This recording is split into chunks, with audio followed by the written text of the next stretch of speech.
दोस्तों नमस्कार। संस्कृत की ये वीडियो रहेगी आप सबके लिए एकमात्र ऐसी वीडियो जिसमें आपका संस्कृत कंप्लीट हो जाएगा सीटेट पेपर 1 पेपर 2 के लिए। वीडियो थोड़ा सा लंबा होगा, लगभग आपको 1 घंटे का समय निकालना है। साथ ही साथ कॉपी पेन लेकर के बैठना है। आपकी स्क्रीन पे ये हमारा रिजल्ट दिख रहा होगा, ये रिजल्ट है आपके सामने हमारा।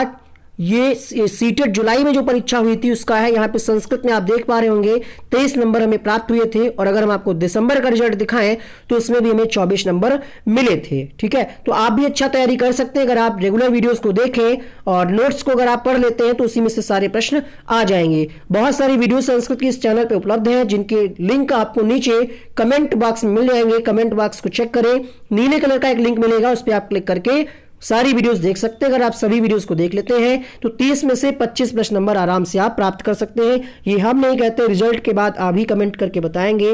पिछली बार भी बहुत सारे बच्चों ने पास किया है। जो गलतियां आप करते हैं उनको भी आपको ध्यान रखना है। लैंग्वेज 1 लैंग्वेज 2 फिल करते समय आपको ध्यान रखना है। संस्कृत में आपको पेपर जो मिलेगा वो अलग से मिलेगा, मतलब बाल विकास, मैथ और हिंदी एक पेपर आपको जो मेन वाला वो अलग मिलेगा, संस्कृत वाला अलग से मिलेगा। तो आपको ध्यान रखना है, ये गलती आपको नहीं करनी है कि ऐसा ना हो आप दूसरा पेपर सॉल्व कर लें। आगे क्या करना है क्या नहीं करना हम आपको इस वीडियो में बताएंगे। वीडियो को शुरुआत से अंत तक देखिएगा। एडवर्टाइजमेंट आता है उसको भी देख लीजिएगा, वही हमारी मेहनत है, और देख लीजिएगा। बस शुरू करते हैं आगे। जिन लोगों ने अभी तक सीटेट के नोट्स नहीं लिए ले सकते हैं, इसमें संस्कृत का भी आपको नोट्स मिल जाएगा प्रीवियस के क्वेश्चंस के साथ। इसके अलावा यहाँ पे आप देख पा रहे हैं एनसीईआरटी का ईवीएस का नोट्स है, कक्षा 3, 4, 5 की समरी, साथ ही साथ ईवीएस पेडागोजी। अगर आप ये पूरा पढ़ लेते हैं ईवीएस में आप 30 में से 25 नंबर बड़े आराम से ले आएंगे। इसके अलावा हिंदी का भी नोट्स आपको चैप्टर वाइज मिल जाएगा, कुछ इस तरीके से होगा, आप देख सकते हैं। और ये गणित का नोट्स है।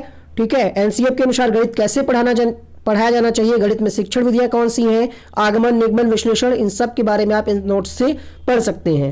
आप सबकी रिक्वेस्ट पे संस्कृत का पीडीएफ तैयार कर लिया गया है। अगर आपने इस पीडीएफ को नहीं लिया तो ले सकते हैं। नोट्स के लिए आपको कुछ छोटा सा शुल्क देना होगा ताकि आप इसकी वैल्यू समझें। ठीक है, और ये व्हाट्सएप नंबर आपकी स्क्रीन पे चल रहा होगा, जिसपे आप मैसेज करके नोट्स का प्राइस पूरी डिटेल जान सकते हैं। पेपर 1 पेपर 2 सोशल साइंस सभी नोट्स उपलब्ध हैं। शुरू करते हैं इस वीडियो को। चैनल पर न्यू आए हैं सब्सक्राइब कर लें, बेल आइकन को ऑन कर लें ताकि जब संस्कृत की लाइव क्लास हो तो आपको नोटिफिकेशन मिल जाए। ऊपर आई बटन में सारी प्लेलिस्ट के लिंक हमने दे दिए हैं, वहां से आप क्लिक करके देख लीजिएगा। वीडियो को बनाने में बहुत सावधानी रखी गई है। ये video MP TET, CTET paper 1 paper 2 REET के लिए भी हेल्पफुल रहेगा। तो अगर कोई त्रुटि लगती है आपको तो कमेंट बॉक्स में बताइएगा। संस्कृत पेडागोजी के क्वेश्चंस को हल करने से पहले कुछ शब्दार्थ आपके लिए इंपॉर्टेंट है, उनको नोट करिएगा अपनी कॉपी में। कॉपी पेन लेकर के बैठिएगा। पहला शब्द है यहाँ पे अस्ति। तो अस्ति का मतलब क्या होता है, और नास्ति का मतलब क्या हो जाएगा, नहीं है। ये शब्द आपको क्वेश्चंस में देखने को मिलेंगे या फिर उनके विकल्पों में भी देखने को मिल सकते हैं। दूसरा शब्द है यहाँ पे किम। किम का अर्थ क्या हो जाएगा, क्यों या फिर क्या। यदा, यदा का मतलब होता है जब, और कदा का मतलब हो जाएगा कब।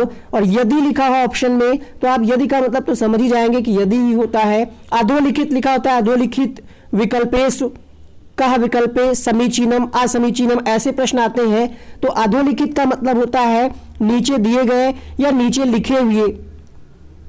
समीचीनम का मतलब होता है उपयुक्त हो या फिर प्रचलित हो। प्रश्न पूछेगा निम्नलिखित में से या अधोलिखितेषु कह विधि समीचीनः अस्ति या समीचीनम अस्ति। तो आपको ध्यान रखना है, समीचीन का मतलब होगा उपयुक्त है, और असमीचीन का मतलब होगा जो उपयुक्त ना हो, या फिर हम ये कह सकते हैं जो प्रचलित हो वो समीचीन और जो प्रचलित ना हो वो असमीचीन। चा का मतलब होता है और, प्रयोजन का मतलब होता है उद्देश्य। कई बार आपसे प्रश्न पूछा जाता है संस्कृत शिक्षणे आगमन विधि उद्देश्य अस्ति। तो आपको ध्यान रखना है, उद्देश्य ना लिख करके वहां पे प्रयोजनम लिख करके आ सकता है, कंफ्यूज नहीं होना है आपको। वर्धित का मतलब होता है बढ़ाने के लिए। अनावश्यकम आवश्यकम तो आप समझ ही जाएंगे कि क्या आवश्यक है, और अनावश्यक का मतलब जो आवश्यक ना हो। बोध पट्टनाम का मतलब होता है फ्लैश कार्ड। ये आपने पढ़ा होगा श्रव्य दृश्य सामग्री के अंतर्गत। आपको 1 से 100 तक गिनतियां याद कर लेनी है, और अगर आपने अभी तक याद नहीं की है तो इसके लिए हमने एक डिटेल वीडियो बना रखा है, उसको आप देख लीजिएगा। नीचे प्लेलिस्ट में आपको लिंक मिल जाएगा, क्योंकि कभी कभी आपसे डायरेक्टली नहीं पूछेगा, डायरेक्टली आपसे नहीं पूछेगा कि 18 को संस्कृत में क्या कहते हैं, 19 को, बट गिनतियों का रोल है। बेसिक चीजें आपको पता होना चाहिए। जैसे हमने आपको बताया कि अधोलिखित मतलब होता है नीचे दिए गए, उसी तरीके से अधस्तनेश का मतलब होता है नीचे लिखे हुए। परिप्रेक्षा का मतलब क्या है? परिप्रेक्षा का मतलब हो गया कि प्रश्न पूछने हेतु आधारित अधिगम। कस्य का मतलब हो जाएगा किसका, और एकस्मिन का मतलब हो जाएगा एक बार, और अवसरः लिखा है तो मतलब अवसर देना। कुछ आसान सी चीजें हैं, आपको लग रही होंगी कि बहुत आसान है। श्रुत लेख का मतलब होता है सुन करके लिखना, अर्थात इमला।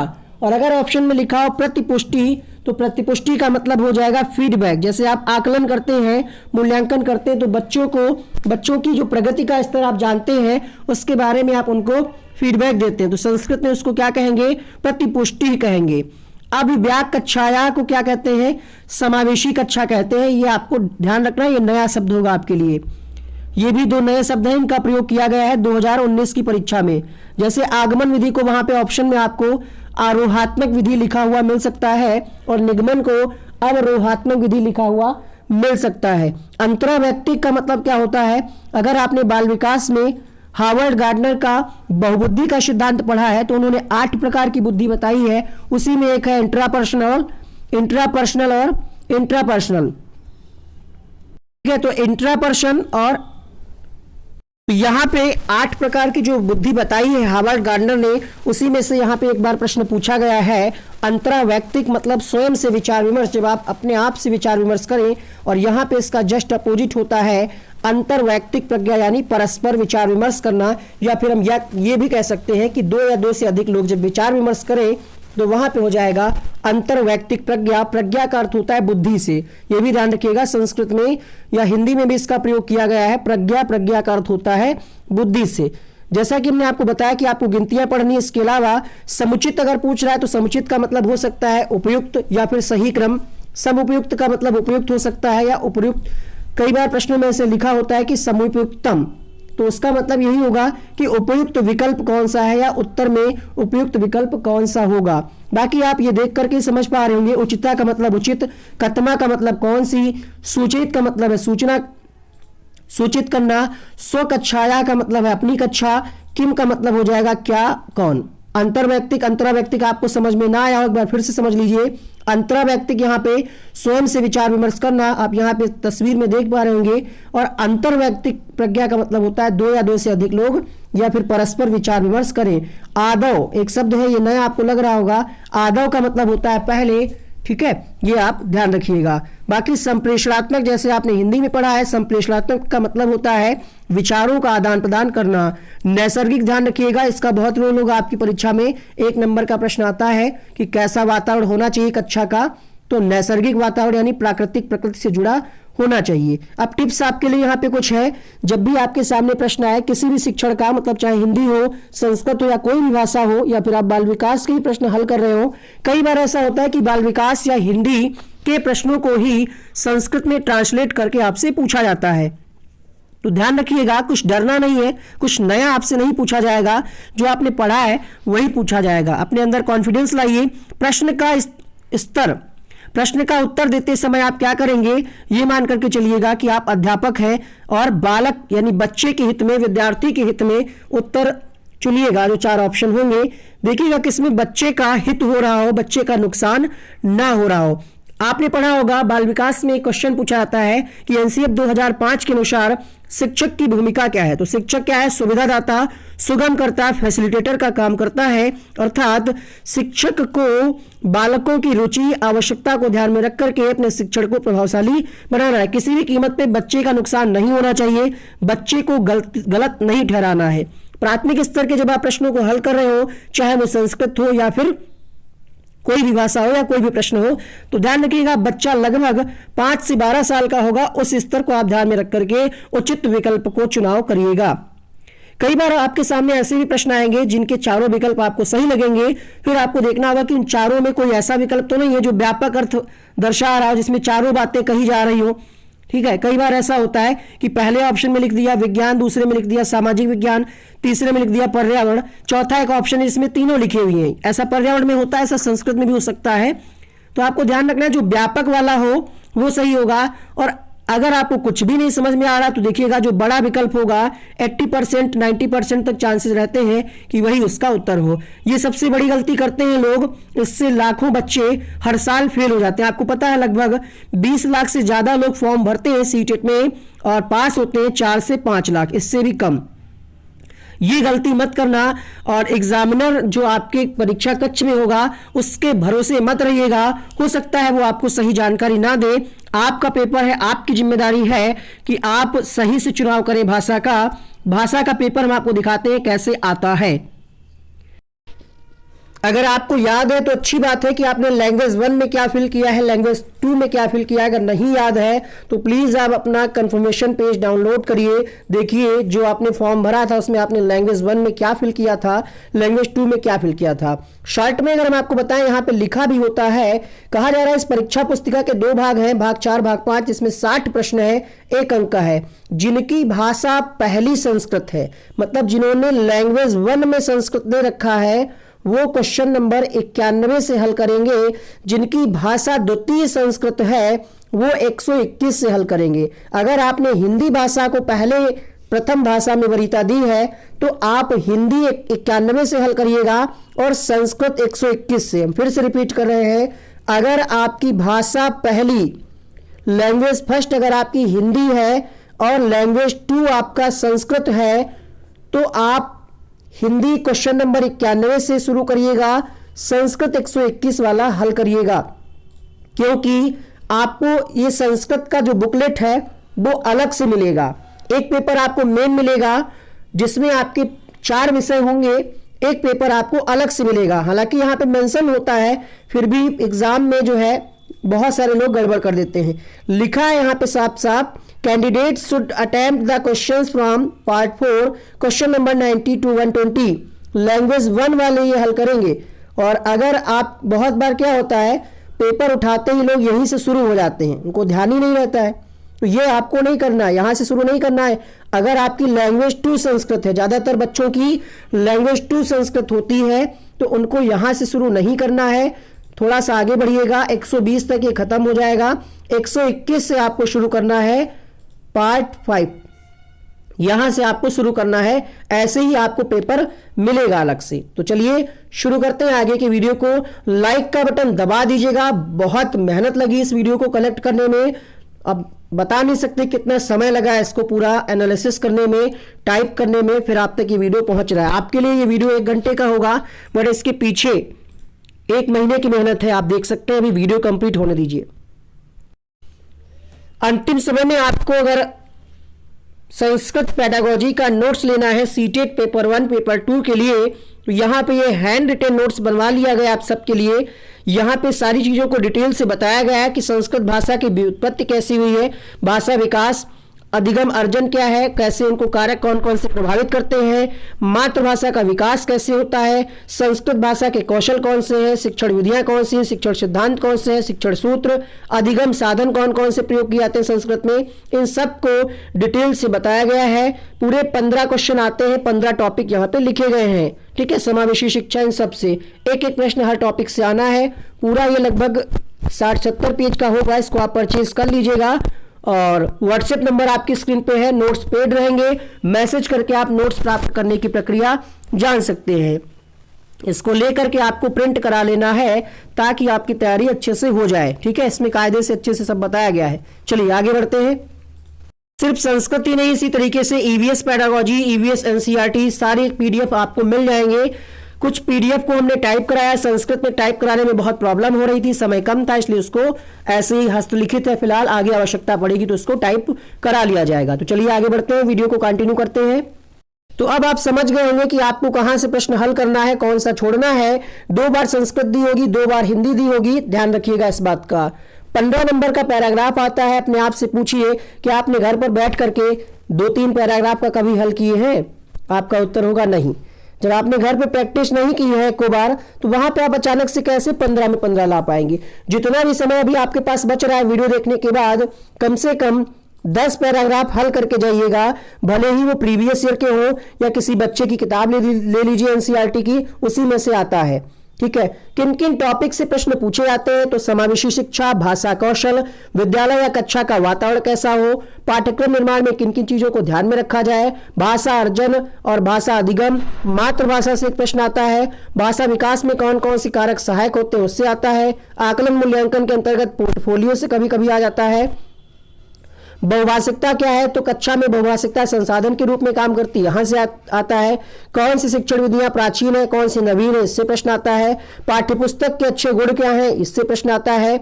सृजनात्मकता आधारित कंडीशन मिलता है कि एक शिक्षिका कुछ बच्चों को कार्य करा रही है, उसका उद्देश्य क्या है, ऐसे प्रश्न आता है। एनसीएफ से प्रश्न आ जाता है। शिक्षक की भूमिका पूछ सकता है। उपचारात्मक निदानात्मक एक प्रश्न बिल्कुल पक्का फिक्स है। विविध में आ जाता है कुछ भी एक आधा प्रश्न, श्रव्य दस सामग्री, टीचिंग लर्निंग मटेरियल, और एक आधा प्रश्न कभी कभी चॉम्स्की से, जीन पियाजे, कोहलबर्ग, वाइगोत्स्की से पूछ लेता है। जो बाल विकास के प्रश्न होते हैं वही ट्रांसलेट करके आपसे पूछ लिए जाते हैं। ठीक है, अब यहाँ पे हम आपको कुछ टिप्स बताएंगे कि कैसे आप सही उत्तर लगाएंगे। जब प्रश्न सकारात्मक हो तो आपको देखने को मिलेगा 100% जरूरी नहीं कि जो शब्द हम आपको बता रहे मिले ही, बट ज्यादातर प्रश्नों में आपको मिलेंगे। पर 15 ही तो प्रश्न आपको हल करने हैं, और अगर इसमें से आपके 7-8 भी हल हो जाते हैं इस ट्रिक से तो आपका भला हो जाएगा। ठीक है, जिनको लगता है कि संस्कृत बहुत कठिन है, तो देखिएगा यहाँ पे आपको एक शब्द मिलता है देखने को, परस्पर विचार विमर्श। मतलब बच्चे जो है आपस में डिस्कशन, विचार विमर्श के द्वारा सीखते हैं। दूसरा यहाँ पे विभिन्न कार्यक्रमों अवसर, मतलब विभिन्न कार्यक्रमों में बच्चों को अवसर दिया जाए। बच्चे कैसे सीखते हैं? तो परस्पर बातचीत करके, संवाद के माध्यम से, अंतःक्रिया के माध्यम से सीखते हैं। वर्णमाला या कुछ ऐसा आप पढ़ा रहे हो तो उसको व्यवस्थित ढंग से पढ़ाएं, ये बेहतर होगा। ठीक है, स्वपठानुगुणम, विविध गतिविधियां, मतलब बच्चों को विविध गतिविधियों में शामिल किया जाए। बच्चों की यहाँ पे कहा जा रहा है विद्यार्थिनाम रुचि अनुगुणम, मतलब विद्यार्थियों की रुचि के अनुसार कक्षा में टीचिंग लर्निंग मटेरियल का प्रयोग किया जाए, शिक्षण विधियों का प्रयोग किया जाए। पाठ का रुचिवर्धन हो, ऐसा आप कुछ करें क्लास में। स्वानुभूति प्रकटनार्थम छात्राण अवसरम ददाति, मतलब बच्चों को अपनी अनुभूति प्रकट करने के लिए अवसर दिया जाए। अब क्वेश्चन कंडीशन में कुछ भी हो सकता है, आपको ये कीवर्ड देखने हैं, कैसे ये कीवर्ड काम करेंगे अभी हम आपको क्वेश्चंस हल कराएंगे। जैसे आपसे पूछता है कि शब्दों का अर्थ बताना है, आप कैसे बताएंगे? कोई बच्चा शब्द का अर्थ नहीं समझ पा रहा है तो कैसे बताएंगे? तो उसका आप विभिन्न शब्दों में आप प्रयोग करके समझाएं। जो भी चीजें होंगी बाल केंद्रित शिक्षा के अनुसार विद्यार्थियों की आवश्यकताओं के अनुरूप होंगी। ठीक है, आगे बढ़ते हैं। बच्चों से अगर आपसे पूछा जाता है कि अभिव्यक्त करना चाहते हैं, कुछ लिखना चाहते हैं, तो सबसे अच्छा तरीका कौन सा होगा? तो अपनी अभिव्यक्ति, स्वयं अभिव्यक्ति, ये प्राथमिकता देना है आपको। ठीक है, प्रश्न आपसे पूछता है कि कथा कहानी सुनाने का उद्देश्य क्या होता है? तो संस्कृति का विकास करना, संस्कृति से जुड़े चीजों को जानना कि पहले हमारी संस्कृति में क्या क्या चीजें थी, किनको हम इग्नोर कर रहे हैं और क्या क्या हमारे लिए जरूरी है। प्रश्न आपसे पूछा जाता है कविता प्रयोजन से, मतलब प्रयोजन का मतलब हमने आपको इसीलिए बताया था, प्रयोजन का मतलब होता है उद्देश्य। तो प्रश्न यहाँ से पूछा जाता है कि कविता शिक्षण का उद्देश्य क्या है? कविता शिक्षण का उद्देश्य होता है आनंद की अनुभूति के लिए।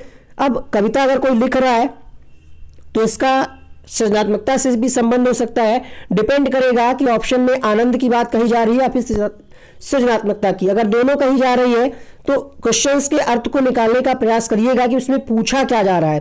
कंडीशन में अगर ये दे रहा है कि कोई कविता लिख रहा है तो वहां पे सृजनात्मकता हो जाएगा, और कोई कविता अगर सुन रहा है तो वो हो जाएगा आनंद। सुन रहा है, क्यों सुन रहा है? आनंद है ताकि। पढ़ते समय, मतलब अगर आप कुछ पढ़ रहे हैं तो इनमें सबसे ज्यादा जरूरी क्या है? यहां से प्रश्न 2019 की परीक्षा में पूछा गया है, और ये आपने हिंदी पेडागोजी में भी आपने पढ़ा होगा कि पढ़ते समय सबसे ज्यादा जरूरी क्या है कि जो आप पढ़ रहे हो उसका अर्थ भी निकाल पा रहे हो। छात्रों को आपको ज्यादा से ज्यादा अवसर देना है। पाठ की रुचि बढ़ाने के लिए भी आपको ध्यान रखना है, बच्चों की रुचि हो ऐसे पाठों को सम्मिलित करना, ये तो हम आपको बता ही चुके हैं। परस्पर संवाद, वैविध्यपूर्ण, ध्यान रखिएगा, 1 नंबर आपको दिलाएगा। कहीं ना कहीं क्वेश्चंस के ऑप्शन में आपको वैविध्यपूर्ण शब्द देखने को मिलेगा। ठीक है, आगे बढ़ते हैं। अच्छा, यहाँ पे एक चीज छूट रही थी, उत्कृष्ट लेखनम। उत्कृष्ट लेखन के लिए क्या जरूरी है? तो यहाँ पे भी जरूरी होगी कि बच्चे अपनी अभिव्यक्ति करें, जो भी लिखे वो अपने शब्दों में लिखे, ये सर्वाधिक महत्वपूर्ण होगा। एक प्रश्न आपसे पूछा जा सकता है कि वातावरण कैसा होना चाहिए? तो आपने हिंदी में भी पढ़ा है कि प्रिंट समृद्ध वातावरण होगा, ताकि बच्चे क्लास में बैठे तो उनको थोड़ा सा अच्छा लगे। प्रिंट समृद्ध का मतलब क्या है? आपने देखा होगा बहुत सारे सरकारी और प्राइवेट स्कूलों में क्या होता है, दीवारों पे छपा दिया जाता है, प्रिंटेड सामग्री बना दी जाती है, या फिर आपने देखा होगा वर्तमान युग में तो डिजिटल युग है तो डिजिटल बोर्ड का भी प्रयोग किया जा रहा है, दीवारों पे पहाड़े गिनतियां ये सब लिखा दिया जाता है। तो ये होता है प्रिंट समृद्ध वातावरण। बच्चों को मुक्त वातावरण मिले, शोर शराबा ना हो, आसपास कोई प्रदूषण वाले कोई अगर कारखाने लगे हैं तो वो डिस्टर्ब करेंगे। एक प्रश्न आपने हिंदी में भी पढ़ा होगा कि सूक्ष्म पेशी कौशल कौन सा है। उसी प्रश्न को एक बार 2014 या 15 में पूछा गया था, तो आपको ध्यान रखना है लेखनम क्या है, ये सूक्ष्म पेशी कौशल है। एक प्रश्न हमने लिया है, ये दोहराया जाएगा प्रश्न, इसीलिए हमने इसको लिया है, ये मोस्ट इंपॉर्टेंट है आपके लिए। यहां से आपको एक नई चीज सीखने को मिलेगी। क्वेश्चन है, प्रथम कक्षाया भाषा पुस्तके आदौ वर्णमाला दीयते ततः द्वयक्षर शब्दाः अनंतरम त्रयक्षर शब्दाः अनंतरम चा कथा कविता चा एवं पुस्तके का पद्धति अनुष्ठिता। यहाँ पे पुस्तक की पद्धति की बात करी जा रही है, मतलब जो पुस्तक बनी हुई है उसमें किस पद्धति का प्रयोग किया गया है। अब समझिएगा, इसको अर्थ निकालने का प्रयास करते हैं और आपको समझाते हैं कि कैसे अर्थ आपको निकालना है। बहुत आसान है, अगर आप समझेंगे तो समझ जाएंगे। अपने अंदर का बस डर निकाल दीजिए कि हमें संस्कृत नहीं आती।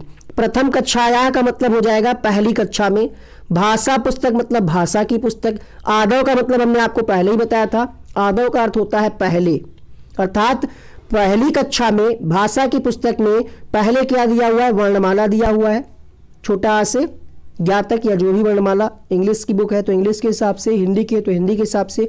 फिर क्या है, दो अक्षर शब्दा, फिर तथा मतलब उसके बाद, दो अक्षर शब्दा मतलब दो अक्षर वाले शब्द दिए हैं, उसके बाद अनंतरम मतलब फिर उसके बाद, त्रिअक्षर शब्दा मतलब तीन अक्षर वाले शब्द दिए हैं, अनंतरम मतलब उसके बाद, चा कथा कविता, फिर उसके बाद क्या है, कविता और कथा दी हुई है। तो ये जो पुस्तक की पद्धति है ये किसका अनुसरण कर रही है, ये प्रश्न 2-3 बार पूछा गया है, तो हमने सोचा हो सकता है ये प्रश्न रिपीट हो जाए इसी पैटर्न पे। आपको ध्यान रखना है, 4 ऑप्शन आपको हम दिखा देते हैं, बिल्कुल साफ चारों दिख रहे होंगे। अब आपको बताना है कि किस पद्धति का प्रयोग इसमें किया गया है, bottom up approach, top down approach, या फिर यहाँ पे डिसिप्लिनरी की बात कही जा रही है, या फिर करिकुलम अप्रोच। तो किसकी बात यहाँ पे करी जा रही है, समझिए इसको। यहाँ पे आपको पता होना चाहिए कि ऊर्ध्वगामी पद्धति और अधोगामी पद्धति क्या होता है। तो ऊर्ध्वगामी पद्धति वो होती है, बॉटम अप अप्रोच वो होता है जिसमें हम क्या करते हैं, छोटे से बड़े की ओर बढ़ते हैं। मतलब पहले हम छोटी छोटी चीजों बताते हैं, इस समस्या का समाधान छोटे छोटे टुकड़ों में बांट करके करते हैं और फिर बड़ी चीजों की तरफ बढ़ते हैं। जैसे अगर आप कोई कंपनी है तो आपने देखा होगा ये मेन उसका मैनेजर है, ठीक, फिर उसके अंडर में 2-3 सुपरवाइजर है, फिर उसके अंडर में ये वर्कर है, फिर इसके अंडर में 10-10, 5-5 लोग काम कर रहे हैं, ठीक है। तो ये क्या हो जाएगा, ये हो जाएगा अधोगामी, क्योंकि यहाँ पे सीनियर बैठा है। यहाँ पे क्या कहा जा रहा है, पहले क्या है, पहले बच्चे को अक्षर पढ़ाया जा रहे हैं आ से ज्ञा तक, फिर 2 अक्षर वाले पढ़ाए जा रहे हैं, कल घर चल पल, फिर क्या है 3 अक्षर वाले कमल पजल, ये सब पढ़ाया जा रहा है। तो ये अप्रोच कौन सा होगा, जब हम छोटे से बड़ी की ओर बढ़ते हैं। बस यही कॉन्सेप्ट अपने माइंड में रखिएगा, पहले हम छोटी छोटी चीजें बच्चों को बताते हैं, फिर उससे हायर लेवल की। तो ये अप्रोच होता है बॉटम अप अप्रोच, इसको हम कहेंगे ऊर्ध्वगामी पद्धति। पहला ऑप्शन इसका सही होगा। इसी प्रश्न को उसी पेपर में लैंग्वेज 2 में घुमा दिया गया प्रश्न, आइए देखते हैं कैसे घुमाया गया। ये सारा एनालिसिस किया गया है पिछले पेपर्स का, वरना आपको बता ही नहीं पाते कब कैसे क्या प्रश्न पूछा गया है। तो इस वीडियो को ज़्यादा से ज़्यादा शेयर करिएगा आप सभी लोग। बहुत उम्मीद है कि आप इस वीडियो को लाइक जरूर करेंगे। हमने देखा है कि अगर वीडियो देखने वाले 10,000 लोग होते हैं तो लाइक पता है कितना होता है, 1,000 लाइक होता है, मतलब 10% लोग लाइक करते हैं। आज की ये वीडियो है, इसका भी हम कुछ टारगेट रख रहे हैं। इस वीडियो पे आप सभी लोग मिल करके 10,000 लाइक करना है आपको, ठीक है, 10,000 लाइक करना है। देखते हैं कितनी जल्दी आप लोग टारगेट पूरा करते हैं। इसका पार्ट 2 जल्दी हम अपलोड करेंगे। तो यहाँ पे प्रथम कक्षाया कृते भाषाया पाठ्य पुस्तके प्रारंभे कविता कथा च ददाति अनंतरम च अक्षराम लेखनम एवं दत्त पुस्तकम, मतलब वही है, बस प्रश्न को घुमा दिया गया। वहां पे क्या था, पहले पुस्तक में पहले अक्षर दिए थे, फिर 2 शब्द वाले, फिर 3 शब्द वाले, फिर कविता थी। यहाँ पे क्या है, प्रारंभ में ही कविता दी गई है, उसके बाद क्या लिखा हुआ, कविता कथा च दत्ता, मतलब कविता कथा दी गई है, उसके बाद अक्षर लिखे गए हैं। तो ये कौन सी प्रणाली है, तो जस्ट उसका अपोजिट हो जाएगा। यहाँ पे आपने क्या पढ़ा था, यहाँ पे आपने पढ़ा था कि पहले छोटे से बड़ी की ओर हम बढ़ रहे थे तो ये हो जाता था ऊर्ध्वगामी यानी बॉटम अप अप्रोच। अब यहाँ पे क्या हो जाएगा, अधोगामी यानी टॉप डाउन अप्रोच का यहाँ पे प्रयोग किया जा रहा है। जब टॉप, ऐसे याद रखिए, टॉप पे है हम, तो टॉप पे हम क्या पढ़ा रहे हैं, सबसे बड़ी चीज पढ़ा रहे हैं जो टॉप पे होती है। पहले कविता फिर उससे छोटी छोटी चीजों को पढ़ा दिया, तो ये हो जाता है टॉप डाउन। क्लियर हुआ आप? ठीक है, तो इसका आंसर क्या है, दूसरा विकल्प है। ये मैं आपको बता दिया, 1 नंबर पक्का है, पूछा जरूर जाएगा ये। अब यहाँ पे देखते हैं कुछ निगेटिव वर्ड्स।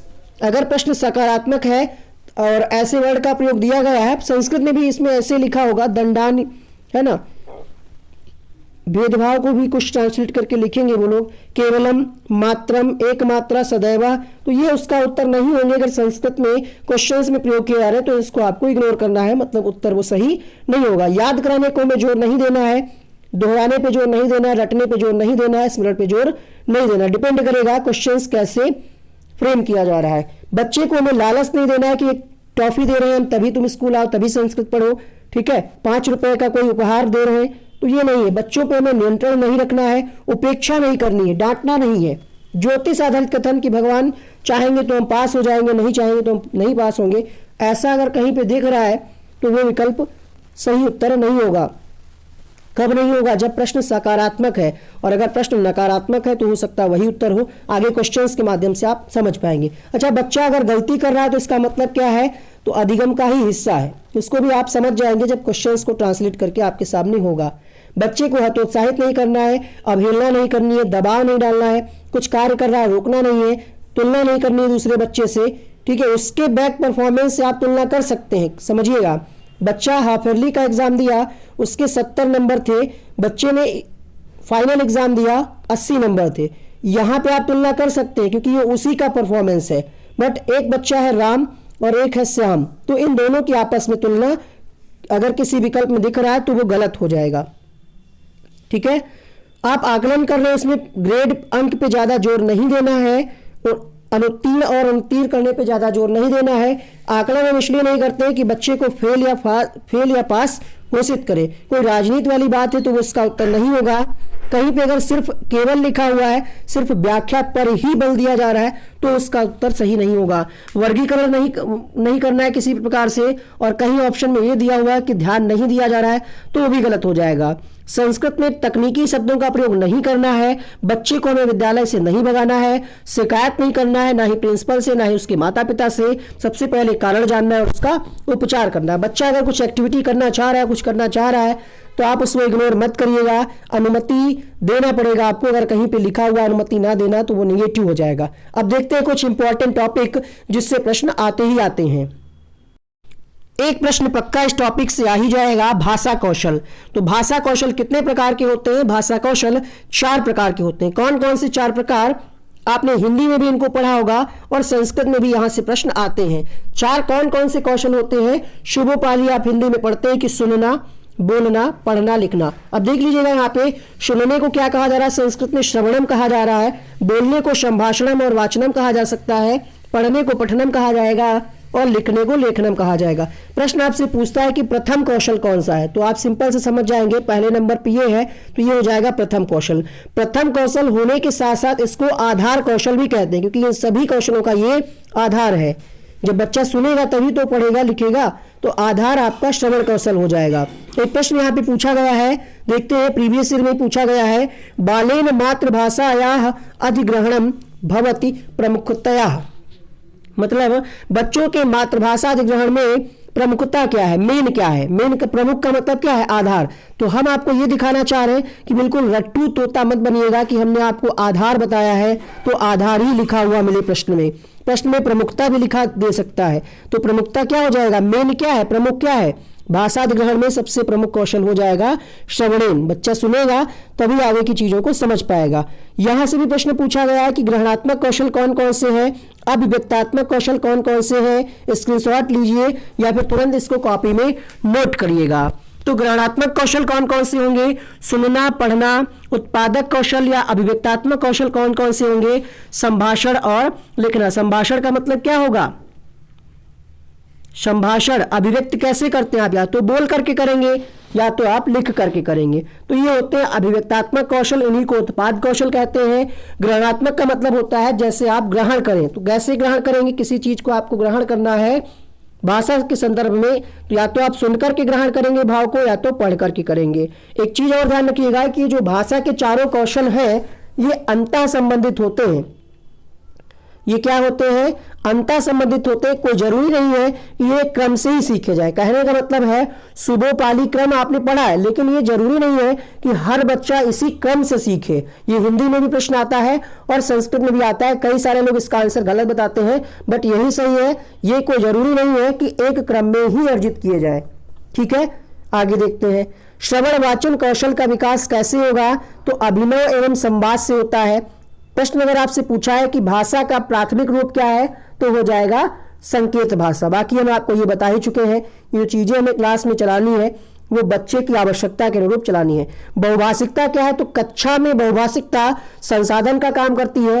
एक बार एक प्रश्न पूछा गया था कि भाषा अधिगम में बहुभाषिकता क्या है, तो भाषा अधिगम में जब पूछेगा तो बाधा का काम करेगी। कैसे करेगी ये भी समझिएगा, क्योंकि बच्चा भाषा को सीख रहा है। मान लिया बच्चा संस्कृत भाषा सीख रहा है, संस्कृत भाषा सीख रहा है, अधिगम हो रहा है उसका, और वहां पे अन्य भाषाएं हैं संस्कृत के साथ साथ। कोई बच्चा अंग्रेजी में बोल रहा है, कोई बांग्ला में बोल रहा है, कोई पंजाबी में, तो वो बाधा का काम करेगी। ओवरऑल अगर आपसे पूछे कि बहुभाषिकता क्या है, तो संसाधन, बट भाषा अधिगम के अंतर्गत वो बाधा का काम करेगी। एक बार प्रश्न पूछा गया है। यहाँ पे सीटेट 2019 की परीक्षा में शायद जुलाई में प्रश्न पूछा गया, श्रवणम पठनम चैव, यानी श्रवण और पठन, सुनना और पढ़ना, ये क्या है। तो सुन करके आप क्या करते हैं, अर्थ ग्रहण करते हैं ना, पढ़ करके क्या करते हैं, अर्थ ग्रहण करते हैं। तो ये कौन से हो जाएंगे, ग्रहणात्मक कौशल। फर्स्ट ऑप्शन इसका इस तरीके से सही हुआ था। अगर आपसे पूछ ले कि अभिव्यक्तात्मक कौशल कौन से हैं, तो आप बोल करके अभिव्यक्त करते हैं और कैसे करेंगे, लिख करके करेंगे। तो अगली बार ऐसे भी प्रश्न आ सकता है। आइए दिखाते हैं कैसे पूछा जाएगा। कुछ क्वेश्चंस आपको हल करा देते हैं। छात्रान उत्कृष्ट लेखनम कुर्त शिक्षका कुत्र अधिकम ध्यानम स्यात् यस्य महत्वम सर्वाधिकम। छात्र जो है उत्कृष्ट लेखन में किसी शिक्षक के द्वारा कुत्र अधिकम मतलब सबसे ज्यादा किसका ध्यान रखेगा, सबसे ज्यादा किसका महत्व होगा, अभिव्यक्ति का, शब्दाविधि का, हस्ताक्षरम का, या फिर व्याकरण का। उत्कृष्ट लेखन में सबसे ज्यादा जो महत्व होगा वो होगा अभिव्यक्ति का, कि बच्चे जो हैं अपनी अभिव्यक्ति किस प्रकार से कर रहे हैं, ये सबसे ज्यादा ध्यान में रखना है आपको। व्याकरण नहीं होगा यहाँ पे, लेखनम की बात कही जा रही, ग्रामर की बात नहीं कही जा रही, तो अभिव्यक्त होगा इसका आंसर। अगला प्रश्न है, एकस्य पाठस्य पठन समय अधोलिखितेषु किम अत्यावश्यकम, यानी एक पाठ के अंतर्गत पढ़ने के समय निम्नलिखित में से कौन सा सबसे ज्यादा आवश्यक है। शीघ्रता से पढ़ना, शुद्ध उच्चारण के साथ पढ़ना, विराम चिन्ह, या फिर पाठस्य अर्थावबोध। शुरुआत में ही हमने आपको बताया था किसी भी भाषा को आप पढ़ रहे हो तो उसमें से सबसे ज्यादा जरूरी क्या होगा कि आप उसका अर्थ भी निकाल पाए, अर्थात इसका ऑप्शन नंबर डी सही होगा। उत्पाद कौशलेषु कस्य समावेशः अस्ति, उत्पाद कौशल में कौन कौन से कौशल आ जाएंगे ये आपसे पूछा जा रहा है। तो अभी भी हमने आपको बताया इस बारे में, फिर से दिखा देते हैं। देखिएगा यहाँ पे क्या लिखा हुआ है, उत्पाद कौशलम कहें या अभिव्यक्ति कौशलम कहें तो हो जाएगा आपका संभाषणम लेखनम चा। क्या हो जाएगा, संभाषणम लेखनम चा। तो इसका आंसर क्या होगा, संभाषणम लेखनम चा, या लेखन संभाषण लिखा। अब इतना आप कॉमन सेंस लगाइए कि इधर से उधर लिख गया तो आपको कंफ्यूज नहीं होना है। कविता पठनस्य उद्देश्यम किम, कविता पढ़ने का उद्देश्य क्या होता है। कविता रचनायाः नियम ज्ञानम प्रशंसनम आनंदम प्राप्ति, यानी प्रशंसा और आनंद की प्राप्ति हो। कवितायाः व्याकरणगत रूपम ज्ञानम, यानी कविता के व्याकरण के रूप को जाना जाए, या फिर कवि विषय ज्ञानम, कवि के विषय के बारे में जाना जाए। तो कविता पढ़ने का उद्देश्य क्या होता है, प्रशंसा और आनंद की प्राप्ति करना। ठीक है, आगे बढ़ते हैं अगले प्रश्न के लिए। यहाँ पे कुछ और इंपॉर्टेंट पॉइंट है। चॉम्स्की क्या कहते हैं, यहाँ से प्रश्न एक बार पूछा गया है, शायद 18 में ही पूछा गया है, और ये आपने हिंदी में भी पढ़ा होगा, बाल विकास में भी पढ़ा होगा। चॉम्स्की का मानना था कि बच्चों में एक डिवाइस होती है जिसको उन्होंने क्या कहा, LAD, लैंग्वेज एक्विजिशन डिवाइस। इनका यह मानना था कि सभी बालकों की भाषा अधिग्रहण क्षमता जो है ये जन्मजात होती है, मतलब बच्चों में भाषा अधिग्रहण की क्षमता जन्म से ही पाई जाती है। क्वेश्चन को हल करते समय आपको ध्यान रखना है कि छात्र केंद्रित कक्षा हो, अर्थात छात्र की आवश्यकताओं रुचियों को भी ध्यान में रखा जाए। ठीक है, और छात्र केंद्रित अनुदेशन कैसा होगा? वैयक्तिक अनुदेशन होगा। वैयक्तिक का मतलब यह है कि प्रत्येक बच्चे को ध्यान में रखा जाए। संस्कृत शिक्षण के उद्देश्य क्या होते हैं, देखते हैं। किसी भी भाषा का ज्ञान है, इसका मतलब है आप उसका अर्थ भी निकाल पाए, साथ ही साथ भाषा का ज्ञान होने का मतलब है आप ज्ञान का संक्रमण भी कर पाए, यानी ज्ञान का प्रयोग भी कर पाए। तो यहाँ पे अगर हम ज्ञानात्मक लक्ष्य की बात करें संस्कृत शिक्षण के अंतर्गत, तो संस्कृत भाषा का ज्ञान होना ही ज्ञानात्मक लक्ष्य है। कौशल आपने पढ़ लिए हैं, मतलब बच्चा जो है श्रवण, भाषण, लेखन इनमें दक्ष हो, ये कौशलात्मक लक्ष्य या कौशलात्मक उद्देश्य होगा। रसात्मक लक्ष्य क्या होगा? तो कविता पठन में लय ताल के साथ आनंद की प्राप्ति हो। तभी हमने आपको क्वेश्चन कराया है जिसमें बताया गया कि कविता पढ़ने का उद्देश्य क्या है? आनंद की प्राप्ति हो। सृजनात्मक लक्ष्य क्या है? अर्थात सृजनात्मक का ही मतलब आप समझ पा रहे होंगे, कुछ नया करना। इंग्लिश में आप क्या कहते हैं? क्रिएटिविटी, अर्थात रचना मुक्त लेखन विविध संदर्भे, यानी विभिन्न संदर्भों में रचना युक्त, कुछ यहाँ पे होगा रचना युक्त, मतलब कुछ नया किया जाए, ऐसे आप समझिएगा। विचारणाम विकसितुम अवसर प्रदान, मतलब नया करने के लिए बच्चों को अवसर प्रदान किए जाएं। अब बात करते हैं यहाँ पे अभिव्यक्ति प्रस्तुतिकरण के अंतर्गत संस्कृत शिक्षण में सहायक सामग्री का क्या रोल रहता है। तो यहाँ पे आपने हिंदी में भी अलग भी पढ़ा होगा कि सहायक सामग्री में आपकी आ जाती है श्रव्य सामग्री और श्रव्य दृश्य सामग्री आ जाती है। ठीक है, संस्कृत शिक्षण से पुरातन विद्या, यानी पुरानी विधि कौन सी है? तो पहले क्या होता था? पाठशाला आधारित विधि। गुरुकुल में क्या होता था? ऋषि मुनि आकर के आपको व्याख्या दे रहे, सुन रहे हैं। आश्रम विधि में भी यही होता था।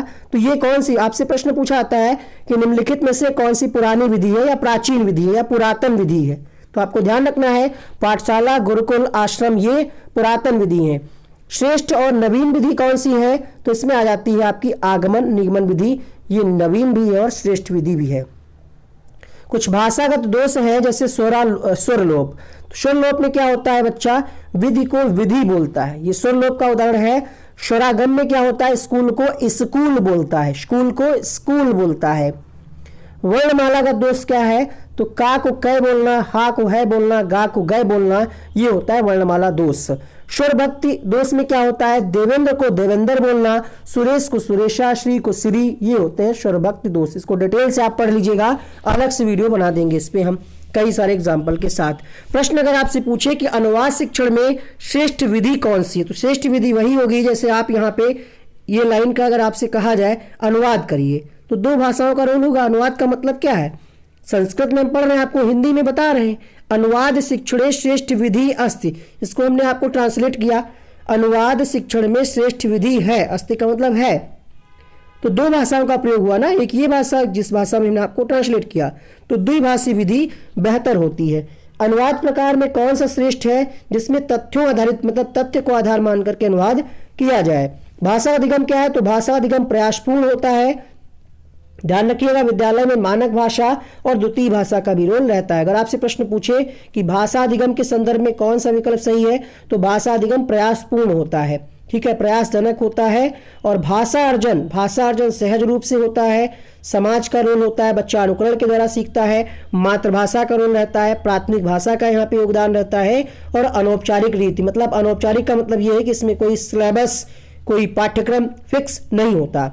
भाषा अर्जन आप पढ़ ही चुके हैं, ये पॉइंट यहाँ पे ध्यान रखिएगा। जैसा कि चॉम्स्की ने भी कहा कि प्रत्येक बच्चे में भाषा अधिग्रहण की क्षमता जन्मजात होती है। इससे प्रश्न कैसे पूछा गया है वो भी हम आपको बताएंगे। चॉम्स्की के बारे में हमने आपको शुरुआत में यहाँ पे बताया था कि इनका क्या कहना था कि सभी बालकों की भाषा अधिग्रहण क्षमता जन्मजात होती है। वही चीज को यहाँ पे हमने ट्रांसलेट करके लिखा है कि प्रत्येक बालक से भाषा अधिग्रहण जन्मजात शक्ति अस्ति, यानी प्रत्येक बालक में भाषा अधिग्रहण की क्षमता जन्मजात होती। देखिए यहाँ पे एक प्रश्न पूछा गया इसी टॉपिक से प्रीवियस ईयर के एग्जाम में, प्रथम भाषा विकास साधारणतया ज्ञायते, यानी पहली भाषा के विकास में साधारणतया मतलब पहली भाषा बच्चे में कैसे होता है, बच्चे में पहली भाषा का विकास कैसे होता है, किस तरीके से। अधिगमिति मतलब बच्चा सीखता है या फिर अधिग्रहण करता है या फिर उसका डेवलपमेंट होता है, परिवर्धन होता है, या फिर कॉग्निशन होता है, यानी संज्ञान में आती है उसकी भाषा।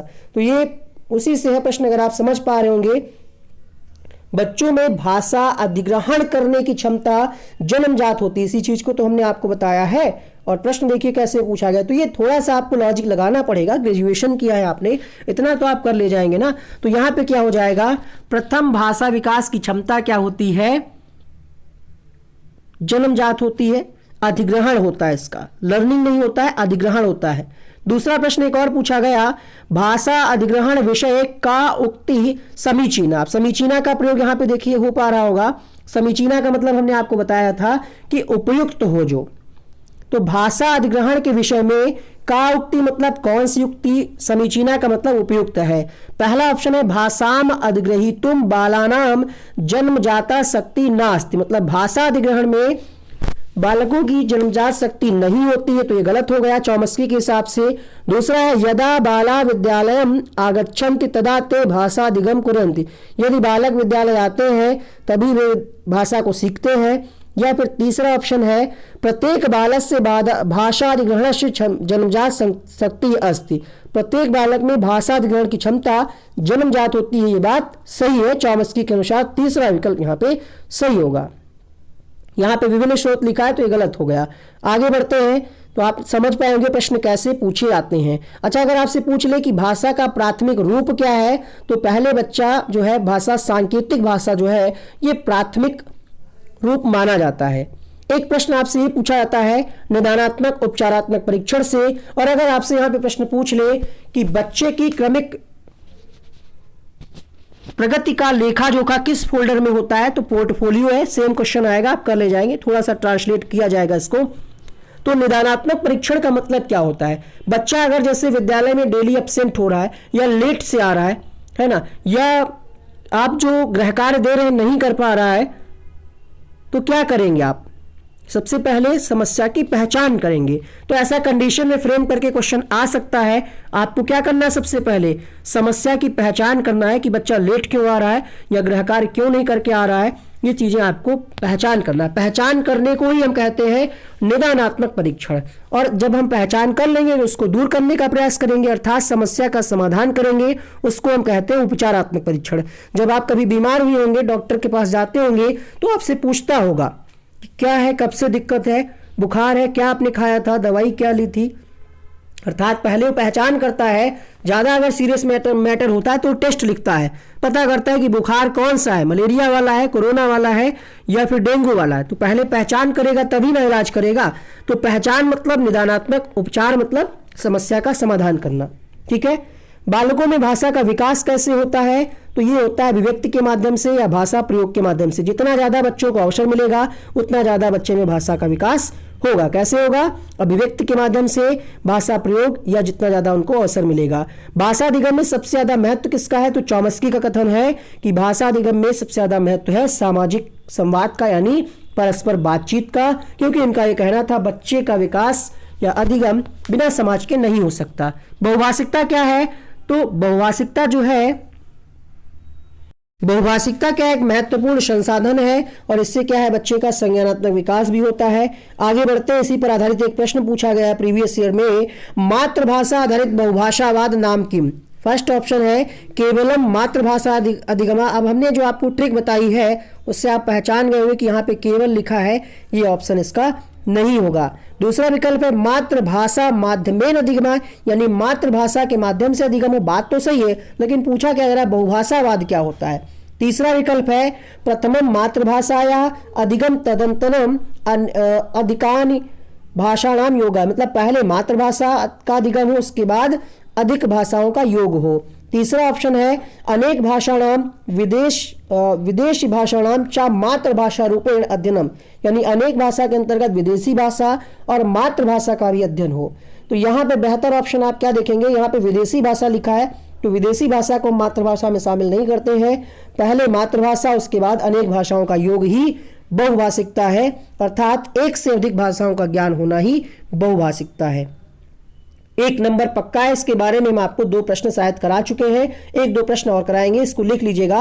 हिंदी में भी बाल विकास में भी ये प्रश्न पूछा जाता है। तो डिस्ग्राफिया क्या होता है, लेखन संबंधी विकार होता है। याद कैसे करेंगे, ग्रेफाइट पे आप ग्रेफाइट जो होता है पेंसिल में काला पदार्थ होता है, ऐसे याद कर सकते हैं। पेंसिल से आप लिखना शुरू करते हैं या फिर ग्राफ पेपर से आप याद कर सकते हैं। दोनों तरीके हैं। इसके अलावा डिसलेक्सिया, डिसलेक्सिया का मतलब है पढ़ने संबंधी विकार, पढ़ ले या डिस ले।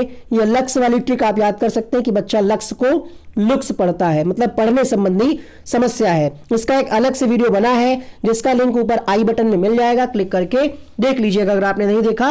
उसमें हमने 25 क्वेश्चन भी कराए, थ्योरी भी कराई है। अप्रेक्सिया क्या है, तो ये होता है आपका तंत्रिका तंत्र, मतलब ये दोनों एक ही हैं। इसमें क्या होता है, बच्चे को पढ़ने लिखने तथा बोलने संबंधी समस्या होती है। डिस्कैलकुलिया आप जानते हैं कैलकुलेटर से इसका संबंध है, अर्थात गणना संबंधी समस्या होती है। डिस्पेजिया क्या होता है, डिस्पेजिया होता है गतिक कौशल संबंधी समस्या होता है ये डिस्पेजिया। अफेजिया क्या है, तो ये भाषाघात है या भाषा संबंधी समस्या या विकार कह सकते हैं इसको हम। आगे बढ़ते हैं, इससे देखते हैं कैसे प्रश्न पूछा गया है प्रीवियस ईयर में। कहा जा रहा है एका पठनगत समस्या अस्ति, तो पढ़ने से संबंधित विकार कौन सा हो जाएगा, पढ़ ले, तो ये हो जाएगा आपका डिसलेक्सिया। इंग्लिश में आपको पेपर में लिखा हुआ मिलेगा, ठीक है, क्वेश्चन नहीं लेकिन कुछ कठिन ऑप्शन होते हैं तो क्वेश्चंस के आगे इंग्लिश में लिखा हुआ मिलता है। अब डिस्ग्राफिया भी जान लीजिएगा, तो डिस्ग्राफिया क्या हो जाएगा, ये लिखने संबंधित हो जाएगा, ये आपका हो जाएगा गणितीय विकार, ठीक है। आगे बढ़ते हैं, एक और प्रश्न पूछा गया डिसलेक्सिया इति अस्ति, ये भी पूछा गया, तो 1 नंबर पक्का है आपका संस्कृत में, ये भी आएगा। बट ये गलती मत करिएगा कि संस्कृत को सबसे लास्ट में कर रहे हैं, बहुत सारे बच्चे ये करते हैं, जब 5 मिनट का बचा है समय तब वो संस्कृत कर रहे हैं, ये मत करिएगा। संस्कृत को आपको तीसरे नंबर पे कर लेना, पहले बाल विकास करिए, फिर हिंदी ईवीएस करिए, तब संस्कृत करिए, मैथ को लास्ट में करिए। कम से कम जो सॉलिड नंबर है उनको पहले पकड़िए, ठीक है। तो डिसलेक्सिया क्या हो जाएगा यहाँ पे, डिसलेक्सिया पठन संबंधी विकार हो जाएगा इसका चौथा विकल्प, पढ़ने से संबंधी विकार, ठीक है।